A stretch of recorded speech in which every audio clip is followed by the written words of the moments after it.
Pozdravljeni.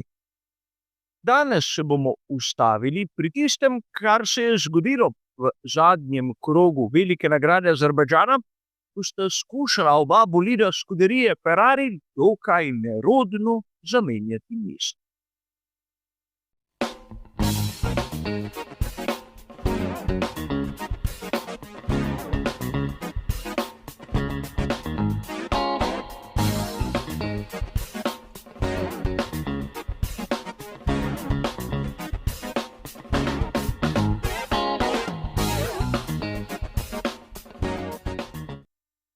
V Formuli 1 moštveni ukazi so bili, so in bodo.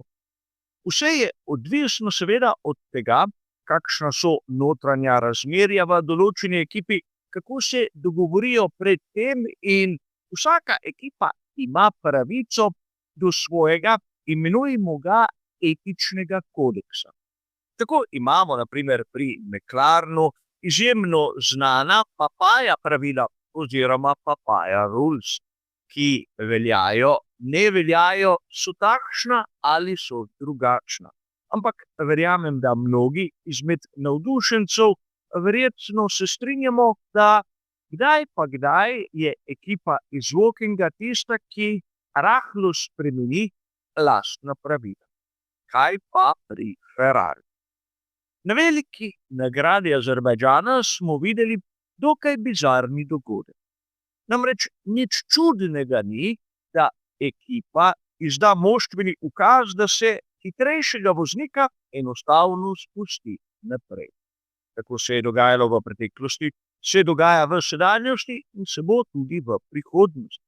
In običajno, če hitrejši voznik ne doseže tistega želenega rezultata, torej če ne prehiti nasprotnika tam spredaj, običajno mesto vrne. Ampak na ulicah Bakuja smo videli nekaj zanimivega. Namreč v zadnjem krogu je hotel Lewis Hamilton vrniti položaj samemu Charlesu Leclercu, a mu to za čuda ni uspelo. Čeprav je Charles Leclerc prehitel Lewisa Hamiltona neposredno po koncu dirke. In kje je tu težava? V bistvu je ni. Zanimivo je, da smo slišali iz 3 različnih virov 3 popolnoma različne razlage. Zakaj je prišlo do tega, imenujemo ga, nevšečnega dogodka? Rad bi vas spomnil, da kljub nerodnostim je na primer na veliki nagradi Avstrije Ferrariju v sezoni 2002 tak manever uspel do popolnosti. Z zgražanjem publike, z visoko kaznijo strani FIA, ampak kot dobro veste, to je druga zgodba. Danes so moštveni pokazi v takšnem odprtem smislu ne samo tolerirani, ampak tudi del dirke, zato o tem tu ne bomo razpravljali. Ampak zanimivo je, kaj so povedali udeleženci pri seveda tiskovnih konferencah po sami dirki. In začeli bomo z Frederikom Vassörjem, ki je dejal nekaj, kar je popolnoma nelogično. Namreč, če spremljate moje prispevke, boste mnogokrat opazili, da imenujem samega Vassörja enostavno lažnivi kljukec. Danes bomo videli, zakaj si je prislužil ta laskavi nadimek. Frederik Vassör je dejal, da je prišlo do nesporazuma predvsem zato, ker je Lewis Hamilton med seboj zamenjal štartno in končno črto na robu.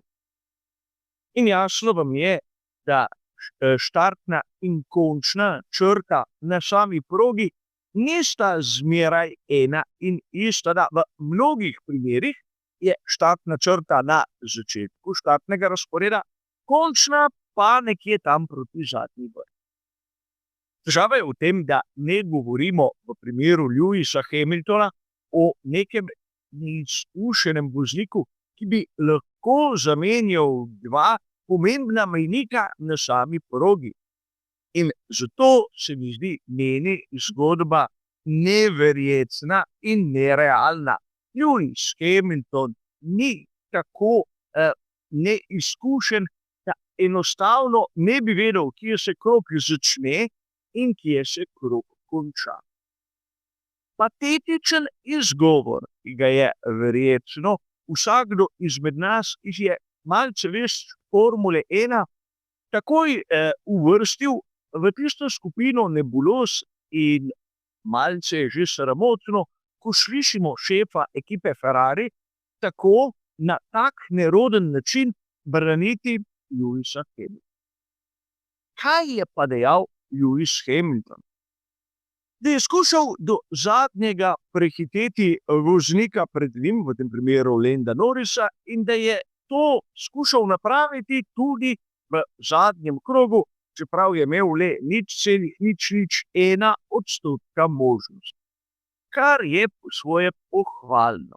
Ampak po drugi strani smo lahko slišali, da je prišlo lahko do situacije, ki bi po svoje tudi lahko Lewisa Hamiltona zavedla. Namreč v radijskem sporočilu smo lahko zasledili, da mu je njegov inženir sporočil, kako naj spusti Charlesa Leclerca pred seboj in da je Leclerc približno sekundo in pol za njim in nato še 2 sekundi za Leclercem se je nahajal Isaac Hadjar. In verjetno je bil Lewis Hamilton po nekaterih razlagah bistveno bolj previden, ker si je bal, da bi ga lahko prehitel Hadjar na koncu. In tako bi bila Ferrarija namesto 8. in 9. 8. in 10. Vse lepo in prav, dokler ne pogledamo končnega rezultata. Tu vidimo, da je bil Lewis Hamilton na koncu za 4 desetinke na tisti ciljni črti pred Charlesom Leclercem. In na to več kot 2 sekundi zadaj je bil Isaac Hadjar. Torej, Hadjar ni ogrožal nobenega izmed Ferrarijev, pa če tudi bi Lewis Hamilton upočasnil in prepustil 8. mesto Charlesu. Torej, zopet zgodba, ki jo seveda takoj lahko uvrstimo v tisto kategorijo nebuloz. Hadjar ni bil nevaren in mislim, da se s tem lahko strinjam. Ampak, če smo slišali 2 strani o tem, kaj se je zgodilo v tistem zadnjem krogu, je zanimivo povzeti tudi izjavo, ki jo je dal Charles Leclerc. Enostavno je povedal, da njega ne briga, ali je 8. ali je 9. Kar je z določenega zornega kota zopet popolnoma razumljivo. In strinjam se, če imaš na razpolago Ferrarija, ali si 8. ali si 9. ali si 10. je enostavno vse eno. Ampak zopet zgodba, ki ima kar nekaj pomanjkljivosti. Če je bilo Charlesu Leclercu vse eno, ali je 8. ali je 9., zakaj se je trudil dobiti 8. mesto nazaj? In tu seveda zopet pridemo do tiste točke, ko začnemo dvomiti v iskrenost povedano. Ampak, da bi bolje razumeli, kaj se je morda zgodilo, bi bilo bolje nekako se tudi skušati uživeti v samo dogajanje dirk. Res pri Ferrariju so uporabljali moštvene ukaze, da so Lewisa Hamiltona spravili pred Charlesa Leclerca. Zakaj? Ker je bil Lewis Hamilton v tistem delu dirke enostavno hitrejši od Leclerca in ker ga je Leclerc oviral. Sedaj znane so zgodbe, ki so jih pripovedovali vpleteni, kot naprimer zopet Frederic Vasseur, da je imel Charles Leclerc težave z pogonskim sklopom. Sedaj, ali verjamete Vasseurju ali ne, je čisto vaša odločitev. Ampak, če je imel Leclerc težave z pogonskim sklopom, je logično, da je moštvenega kolego spustil naprej, ampak ne bi smel pričakovati, da mu njegov kolega, ki je bil hitrejši, pozicijo vrne. Naprimer, tudi Lewis Hamilton je v letošnji sezoni spustil naprej Charlesa Leclerca celo brez moštvenih ukazov, ko je videl, da nima ritma, da ni dovolj hiter, da ima težave z bolidom. Ampak tu je treba povedati, da pravzaprav smo si lahko enotni pri tem, da Lewis Hamilton bi tako ali drugače prehitel Charlesa Leclerca. Seveda v boju in kjer bi lahko tvegali tudi trk. Ampak poglejmo zadevo iz čisto drugačnega zornega. Bi kaj podobnega lahko pričakovali na primer pri Red Bullu? Po mojem skromnem mnenju zagotovo ja. Ampak ste prepričani, da bi si nekdo sploh drznil povedati Maxu Verstappenu, naj svoje mesto, na primer, vrne Yukiju Tsunoda? Absolutno ne. In zopet smo lahko tu v nekem položaju, ki je izjemno kočljiv. Imamo na eni strani sicer manever, ki je bil izjemno neroden in ki ne sodi v ekipo, kot je Scuderia Ferrari. In po drugi strani lahko razumemo, da je tudi Lewis Hamilton tisti, ki si je želel biti pred Charlesom Leclercem. Sicer zopet se z Leclercem tu strinjam, kajti 8. ali 9. na takšni dirki, kot je bila velika nagrada Azerbajdžana, je popolnoma vseeno. Ampak tudi nerodnost, ki smo ji bili priča, je nekaj, kar ne sodi v Scuderijo Ferrari. Če nekako izvzamemo, da so pri Scuderiji Ferrari, kar se tiče komandnega pulta, in ne smemo pozabiti tudi na Lewisa Hamiltona, tako nerodni, tako, dovolite mi izraz, nesposobni, obstaja še ena možna razlaga, ki je malce kontroverzna, ampak ki ima v sebi vsaj neko zrno realnost.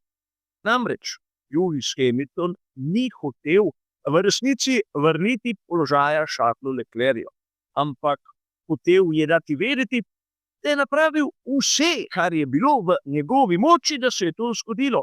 Tako da bi v navednicah utišal polemike.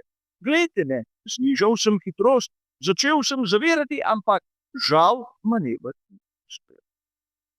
Kot smo videli izgovori, ki so jih podali Vasseur, Hamilton in Leclerc, nas v nobenem primeru lahko ne prepričajo, kajti ne razložijo, zakaj v zadnjem krogu se je zgodilo nekaj takega. Ampak priznam vam, da jaz nimam neke racionalne razlage, razen te, da Hamilton v resnici mesta ni želel predati, čeprav je bila to samo 8. pozicija. Gre za nek interni boj v Scuderiji Ferrari, ne vem, ampak po videnem bi bilo logično sklepati, da ja. In kaj bi lahko dejali za prihodnost? Verjetno smo že vsi mi navdušenci od začetka sezone pričakovali neko rivalstvo med Leclercem in Hamiltonom.